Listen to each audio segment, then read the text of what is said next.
good to be back. Thank you. Welcome to Milwaukee, too. Well, it's good to be back in Milwaukee. We love you. Thank you. We love mighty parents. Milwaukee loves mighty parents. Thank you, Joe. Thank you, Joe. Thank you. Thank you, Joe. Well, thank you. Thank you, thank you, thank you. If you have a seat, have one. I said that once, and there were no seats, and the guy looked at me like, what the hell's the matter with you? Before I begin, I want to say we're prepared for another horrible hurricane to hit Florida. I've directed my team to do everything they can to save lives and help communities before, during, and after this hurricane. The most important message today for all those who may be listening to this in the impacted areas is listen to the local authorities. Follow safety instructions, including evacuation orders. This is serious. You got to be safe because people are dying. People have died so far, not from this hurricane, but from the last one. So, folks, let me get to today's event. Shai, thank you for sharing your family story. You said it all. The worst thing, and I know from experience for a parent, is something happening to your children. Your son, your families like yours exposed to lead poisoning in our water. They deserve a hell of a lot better than they've been getting. And that's why we're here. That's why people like Alfonso are getting to work removing those lead pipe surfaces, delivering clean water. Kamal and I go all the way back to Flint worrying about what happened then, remember, in Michigan? Well, providing what's good for our health and for our environment is also good for our economy, and it's good for jobs. Folks, the middle class built this country, and organized labor unions built the middle class.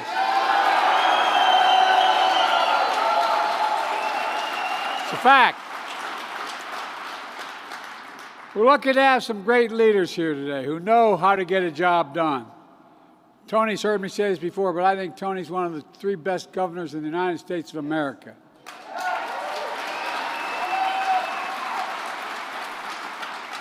The great mayor, Chevy Johnson. Chevy, I tell you, you're one of the best mayors, pal. You really are. Our great administrator, the U.S. Environmental Protection Agency, Michael Regan.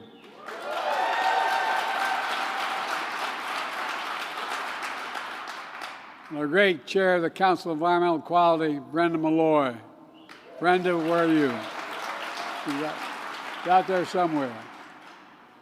We're here today because we're finally addressing an issue that should have been addressed a long time ago in this country. The danger that lead pipes pose to our drinking water. For too long, local communities have known how important it was to deal with this problem. It hadn't been given the national priority it demanded, though. I'm here today to tell you that I'm finally insisting that it gets prioritized, and I'm insisting it get done.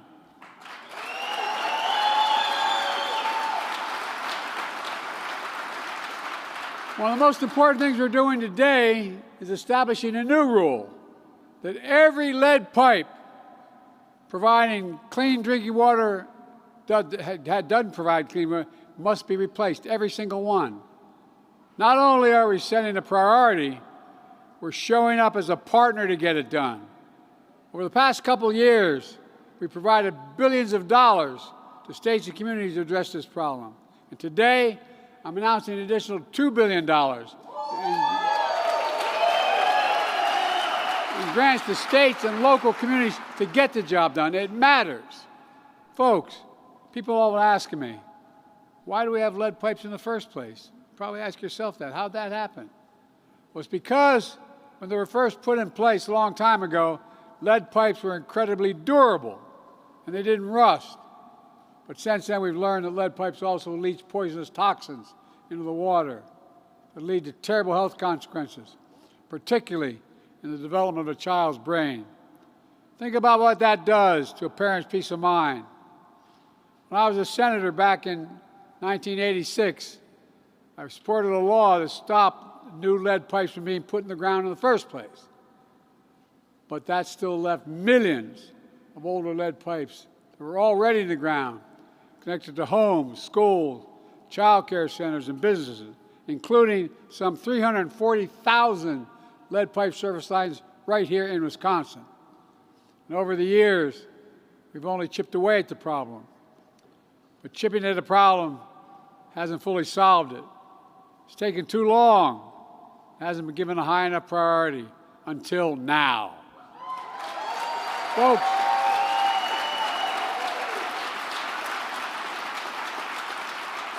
as Kamala would say, this is the United States of America, for God's sake. There's no safe level of lead exposure, period. None. The only way forward is to replace every lead pipeline and connect the American people to clean water. No alternative. That's why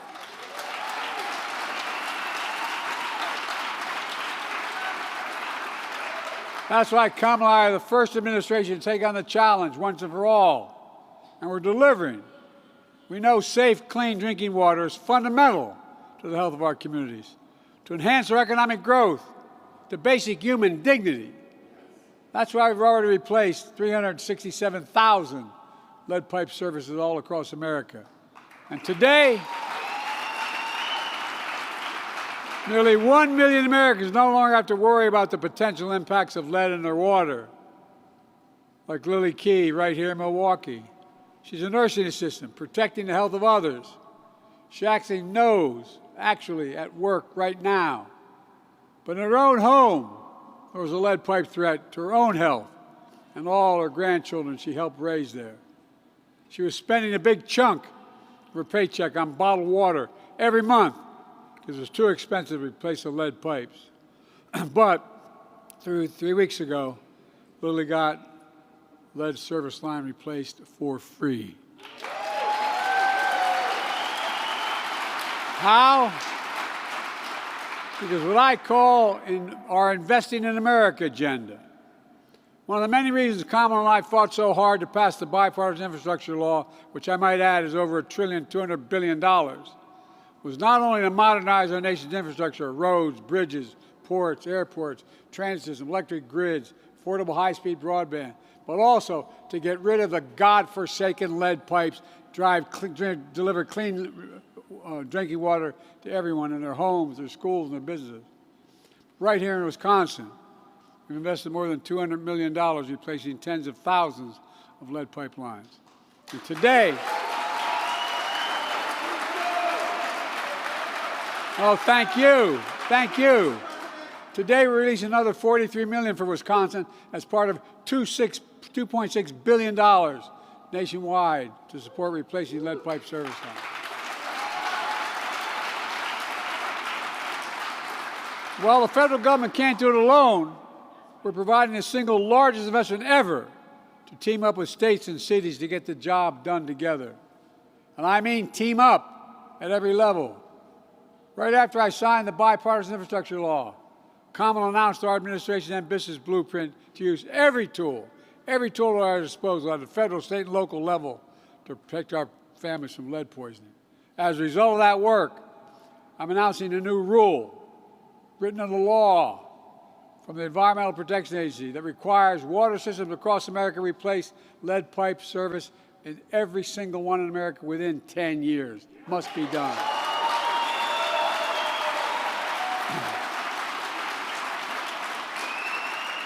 I want that rule in the law no matter who's president. It matters.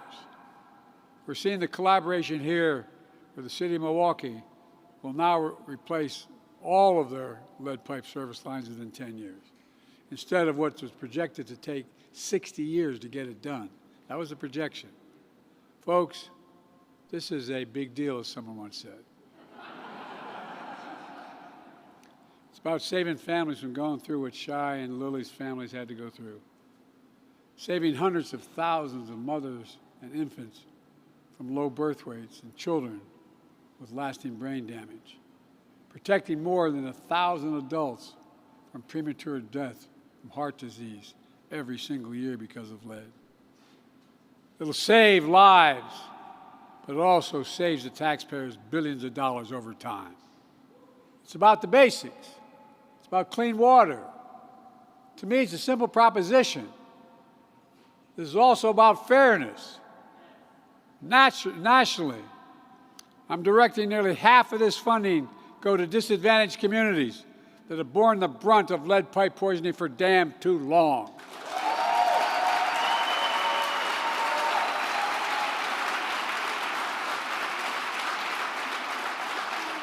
Studies show community of color have been the hardest hit. One study showed black children were at least 2 times more likely to have elevated levels of lead in their blood than children of other racial groups. We have an obligation to make things right. Like all major investments we're making in the environment, it's also about creating jobs, good-paying jobs, many of them union jobs for laborers, plumbers, pipe fitters, like Alfonso.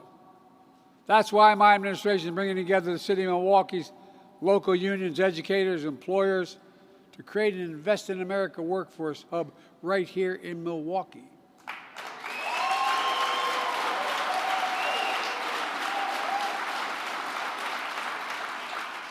Sometimes you forget the basics. This hub is going to train and connect residents to good-paying jobs, replacing lead pipelines. It'll create new registered apprenticeships, helping everyone, including women and people of color, to access these jobs with good pay and benefits for themselves and their families. We're also using the power of example as a global leader, helping replace lead pipes around the world. Last month at the United Nations, I was proud that my wife Jill and our international aid agency, USAID, brought together 26 nations, funded primarily through philanthropy, to launch a coalition to end childhood lead poisoning, poisoning that kills more people in developing countries than HIV, AIDS, and malaria combined. Folks, replacing lead pipes is just one piece of our nation's most ambitious clean water agenda ever. We're upgrading outdated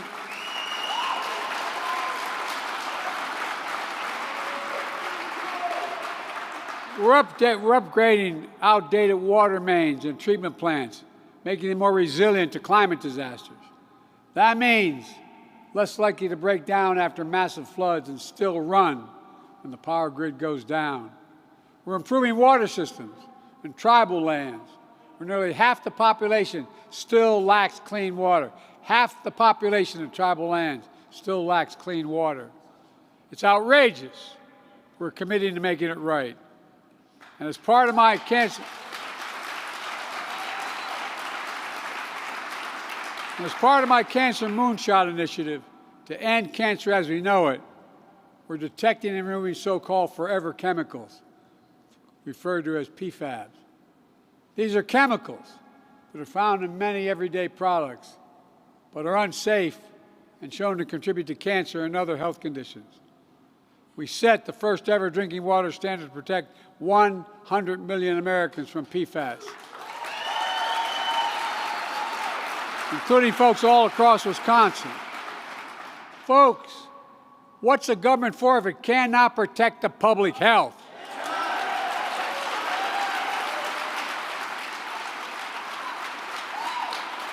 And in the process, we're creating jobs. We're building a better America. And clean water is just one critical part. For example, earlier this year, I was in Milwaukee with your governor and your mayor when I announced nearly $36 million for the 6th Street project. As you know, during the 60s, so-called urban renewal swept through this country.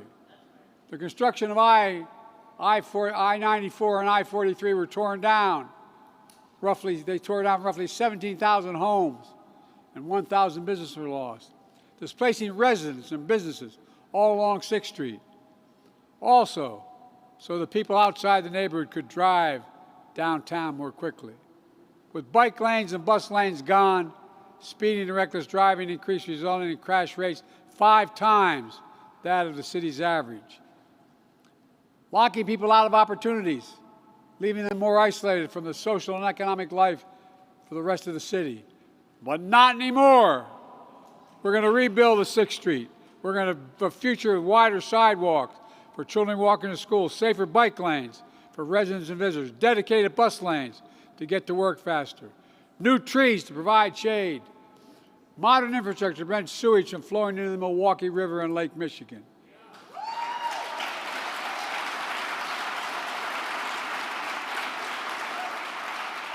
Making it easy for historic black communities in the north and Latino communities in the south to access jobs, schools, and entertainment opportunities in the city and around the central hub.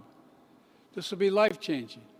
The bottom line is, I said I'd keep my commitment to insist that all communities have access to investments that improve safety and security in their neighborhoods. And that's what we're doing, giving everyone a fair shot. Now, my dad would say, leaving no one behind. Folks, there's some folks who don't have any problem leaving people behind, like my predecessor in the White House and his allies in Congress, like your Senator Ron Johnson, who voted against everything I just talked about, every single thing. In fact, Ron Johnson called the law that is removing these lead pipe protection for public health, creating jobs in Wisconsin, he called it a radical agenda.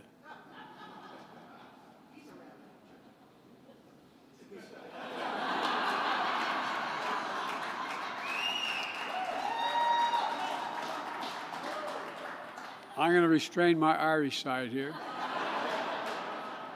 I don't think there's a damn thing radical about protecting kids from lead poisoning.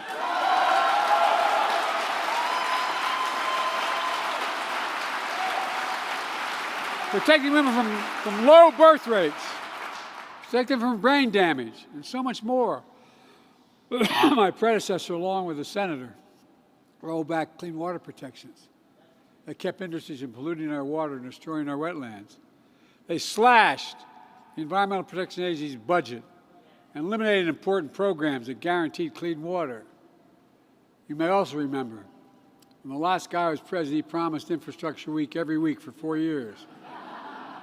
And he didn't build a damn thing.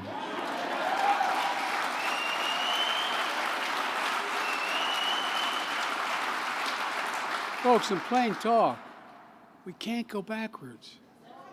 We have to keep moving forward. Protect the health and well-being of our families, our communities, and our country.